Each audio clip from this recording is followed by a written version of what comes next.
They got swept by the Sacramento Aths. The thing about being swept in a four-game series is that it hurts. When you've lost the first three, you go into the fourth game and say, man, we just got to win one and we still lose three out of four to the Athletics. We never think about the fact that if we don't win that particular game, we have to say, oh, yeah, we got swept by the Athletics. When you've lost the first two, you say to yourself, no problem, we'll split the series. Not ideal, not great. When you lose the first one, whatever, we'll win three out of four. That's what we needed to do. When you go into the first inning of game one, yeah, we're going to sweep them. Then when you make the 27th out of the fourth game that results in you being swept, you think to yourself, how did we let that happen? And is our four-game lead over Seattle and Texas, how tenuous is it with the fact that Texas doesn't seem to be losing? And then when you're asking yourself that question as the Houston Astros,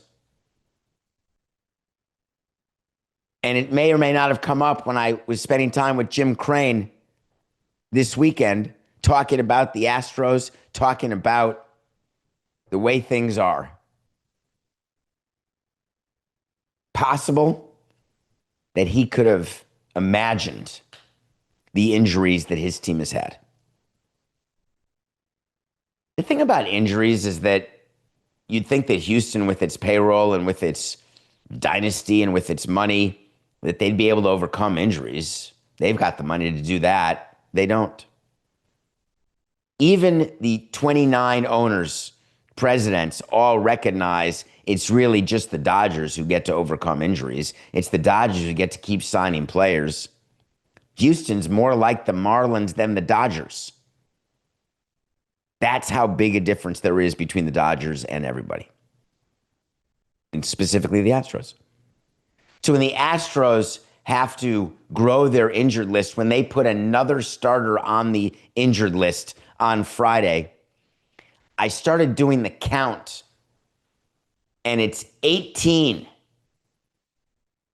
It seems impossible to be true. And so I had to understand how it could be.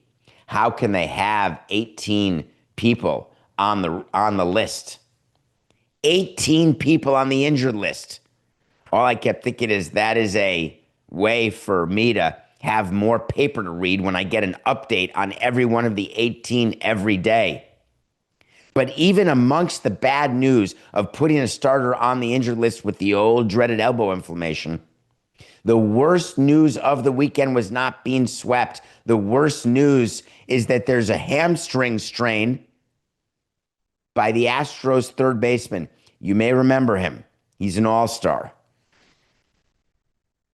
No? Paredes? You don't remember? Have you watched him play? You should. Have you seen any of the trades? Have you seen how he was acquired? Are you seeing why teams are in a front office who do things that you may think are despondent? Then you realize, well, wait a minute. Maybe they know what they're talking about because Cam Smith is so good. Yeah, we miss Kyle Tucker, but we're doing just fine. Yeah, that guy. Then when you have your GM come out and say that right hamstring quote, it's a little bit more severe than we projected, Dana Brown said. The player hasn't been at the ballpark since July 19th. And the GM finally had to say, it's tough to be optimistic when you know it's more severe. And he did this on a team-sanctioned appearance. This was a planned appearance 4 days before the deadline, knowing that you may have to be in the market to actually bring in reinforcements, because when it's a hammy, that can be 2 months. It can be 3 months. You see, when we have a hamstring issue, we put them in the MRI machine and we get a grade. Grade 1, grade 2, grade 3, grade 4, grade 5. It's all about grades of how big the tear is. Grade 1, you're like off the bone, baby. Ooh, that's going to be 12 weeks at a minimum. Grade 3.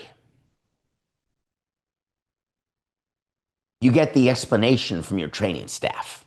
And then you go talk to the player and you realize that when you've got a hamstring issue, that you cannot bring the player back soon. You cannot bring the player back early, because then the re-injury is going to be worse than the injury. Tyrese Halliburton can talk all he wants that his Achilles tear had nothing to do with his calf injury and had nothing to do with the fact that he played when he shouldn't have been played because he's such a winner. It's not the case, at least from what doctors have told me over my entire career. You cannot bring a player back early. They're going to hurt something else, or they're going to hurt what hurts more than it would need to be hurt if you just had them miss the right amount of time to get back to par. So now you've got the Astros counting players on the injured list. You've got him thinking about Yordan Alvarez in his hand. Can I ever come back? You're praying to God that you can get Jeremy Pena back because before you know it, remember when he was put on the IL? You know, he's been there a month. It just goes like that. He's missed a month. Lance McCullers, remember? He was pitching, he was hurt, he was pitching, he came back for a little moment, out again.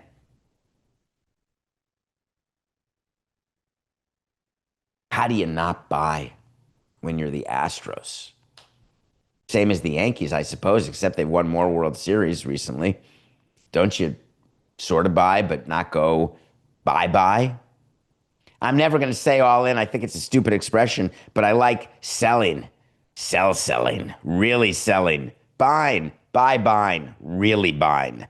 Where do you think the Astros are? I just think they're in regular buy mode because when you've got a situation where your lead is disappearing, you've been outperforming clearly the expectations that you had for your team, yet you still you've only played 106 games. You got 56 games to go, but you cannot stay healthy.